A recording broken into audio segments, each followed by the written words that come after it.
Good morning, Michael here, and today's devotion we're looking at Psalms 133, the Psalms with 3 verses.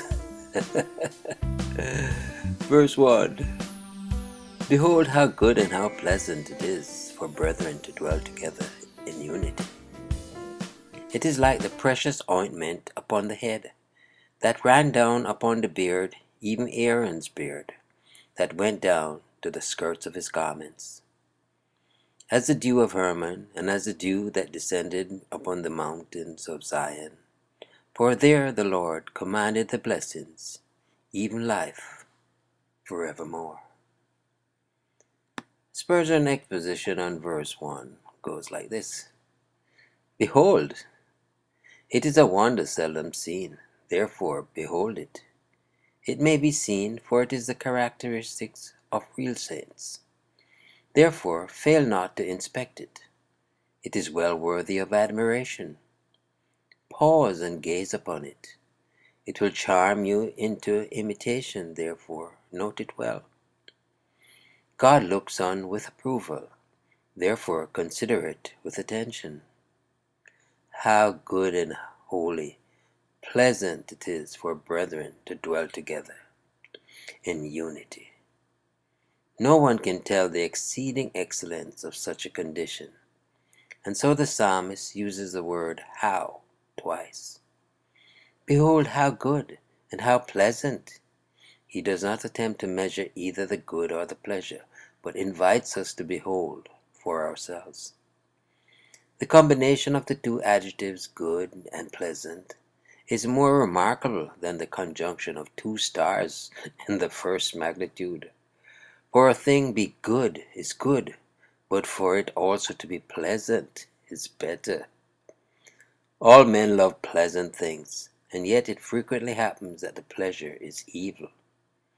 But here the condition is as good as it is pleasant, as pleasant as it is good, for the same how is set before each qualifying word.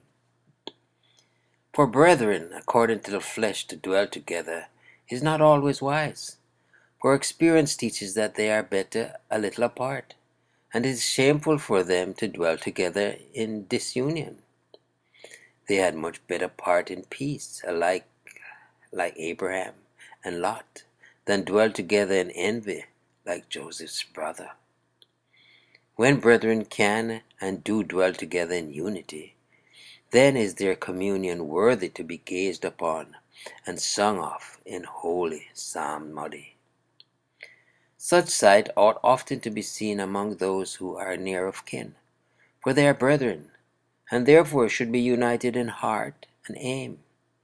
They dwell together, and it is for their mutual comfort that there should be no strife. And yet, how many families are rent by fierce feuds, and exhibit a spectacle which is neither good nor pleasant. As to brethren in spirit, they ought to dwell together in church fellowship, and in that fellowship one essential matter is unity. We can dispense with uniformity if we possess unity, oneness of life, truth, and way, oneness in Christ Jesus, oneness of object and spirit. These we must have, or our assemblies will be a synagogue of contention rather than churches of Christ. The closer the unity, the better, for the more of the good and the pleasant there will be.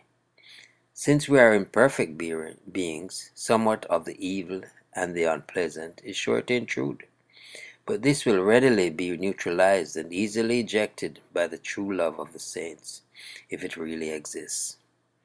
Christian unity is good in itself, good for ourselves, good for the brethren, good for our converts, good for the outside world, and for certain it is pleasant. For a loving heart must have pleasure and give pleasure in association with others of like nature. A church united for years in earnest service of the Lord is a well of goodness and joy to all those who dwell round about it. Trust you enjoy the meditation then. Michael here yet declaring, Jesus is Lord. Until next time, be blessed and meditate on Psalms 133.